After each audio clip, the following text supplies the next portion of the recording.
কিয়ামতের দিন আল্লাহ তাআলা প্রত্যেক নবীকে জিজ্ঞেস করবেন যে তুমি কি তোমার উম্মতের কাছে আমি যা যা পৌঁছাতে বলেছিলাম পৌঁছিয়েছো? নবীরা বলবে আল্লাহ আমি পৌঁছিয়েছি। নবীদের কথা ঠিক কিনা সত্য কিনা এর সপক্ষে তখন বিশ্বনবী সাক্ষী দিবেন। সুবহানাল্লাহ পড়েন। এজন্য রব্বুল আলামিন বলেন ফাকাইফা ইযা জিনা মিন কুল্লি উম্মাতিন বিশাহীদিন ওয়া জিনা বিকা আলা হাউলাই শাহীদা।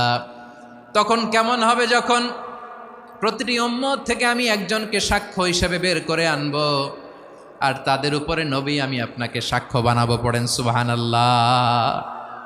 তাহলে সব উম্মতের ব্যাপারে সেই উম্মতের নবীরা সাক্ষ্য দিবে, আর ওই নবীদের উপরে আমাদের নবী বিশ্বনবী সাক্ষ্য দিবেন। সুবহানাল্লাহ পড়েন।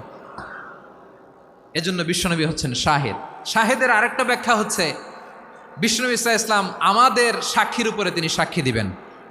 তিনি নবীদেরও সাক্ষী, আবার আমাদের উপর উম্মতের উপরও সাক্ষী। সুবহানাল্লাহ পড়েন।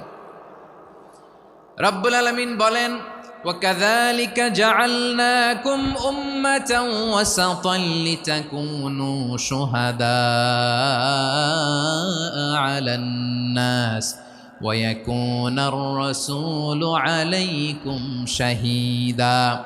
আর অনুরূপভাবে আমি তোমাদেরকে মধ্যমপন্থী উম্মত হিসেবে তৈরি করেছি, প্রেরণ করেছি। ব্যালেন্সড উম্মাহ, মধ্যমপন্থী উম্মাহ হিসেবে প্রেরণ করেছি, যাতে করে তোমরা সবার উপরে সাক্ষ্য দিতে পারো, আর যাতে তোমাদের নবী হতে পারে তোমাদের উপরে সাক্ষ্যদাতা। পড়েন সুবহানাল্লাহ। আমরা হচ্ছি ব্যালেন্সড উম্মাহ, আমরা সবার ব্যাপারে সাক্ষ্য দিব, আর আমাদের উপর সাক্ষ্য দিবে স্বয়ং বিশ্বনবী। সুবহানাল্লাহ পড়েন।